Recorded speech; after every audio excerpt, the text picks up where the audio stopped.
Bonjour, c'est Paula de chez TV.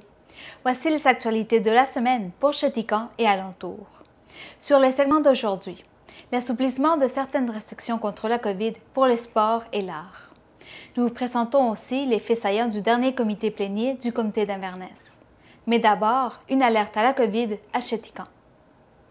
Le bureau local de Post Canada a été fermé pendant quelques jours cette semaine après qu'une employée a été exposée à la COVID-19.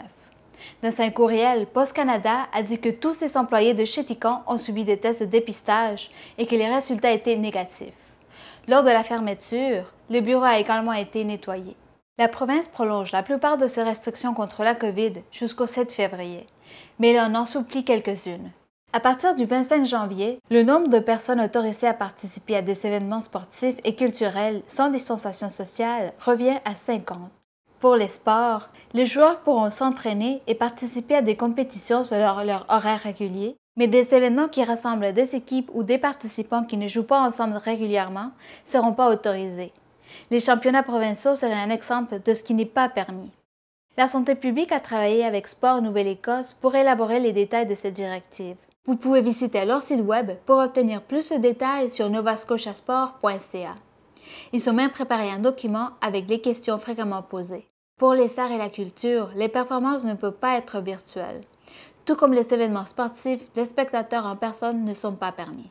Le gouvernement annonce l'assouplissement de quelques restrictions supplémentaires. We are also allowing residents from adult service centers and regional rehabilitation centers to go out into the community and start volunteering and working again. We are lifting only these restrictions because it's important for the mental and physical health of all those involved. Cette semaine, la province a lancé un appel à des bénévoles pour travailler dans les cliniques de vaccination communautaire qui seront mises en place au printemps. Le gouvernement recherche des travailleurs de soins de santé comme des personnes intéressées à sortir de leur retraite et aussi des gens qui ne sont pas nécessairement des professionnels de la santé. Vous pouvez postuler en ligne sur nshealth.ca/volunteer.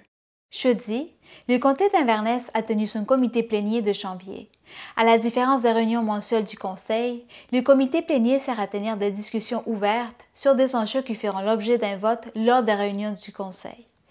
Pendant les comités pléniers, les conseillers écoutent les commentaires du personnel municipal, puis échangent des idées et font des recommandations pour la prochaine réunion du conseil. Voici les faits saillants du dernier comité plénier pour la région de Chéticamp.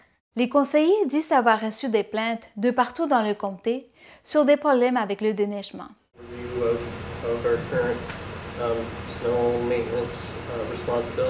Pour le moment, la municipalité a 72 heures pour nettoyer après une tempête. Le conseil cherche à raccourcir ce délai et il en discutera en détail au prochain comité plénier où les conseillers et le personnel municipal vont se pencher sur la logistique. Il y a une mise à jour sur l'allocation d'équipements de sport d'hiver. Un nouveau site où les résidents peuvent louer du matériel d'hiver, comme les skis, des raquettes et des bâtons de marche, est en cours de développement à Chéticamp.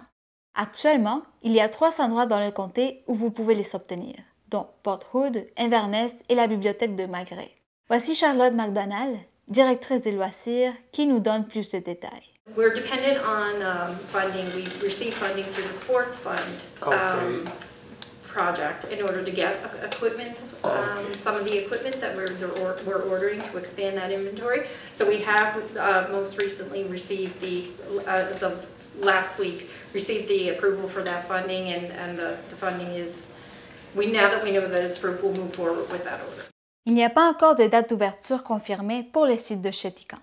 La Fondation de l'Hôpital du Sacré-Cœur demande 20 000 $ pour acheter et réparer de l'équipement et pour payer l'entretien du bâtiment.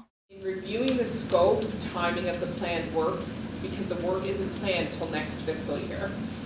Lors de la réunion, les conseillers ont recommandé de reporter ce financement à la prochaine année financière qui débute le 31 mars 2021. Ce sera confirmé lors de la prochaine réunion du conseil en février, lorsque les conseillers vont voter à ce sujet. Ce sont nos actualités de la semaine. Si vous avez des nouvelles à partager, vous pouvez nous écrire à chne.television@gmail.com. N'oubliez pas de vous abonner sur YouTube et Facebook. Et merci d'avoir regardé. On vous laisse avec une image de Chéticamp pendant la fin de semaine.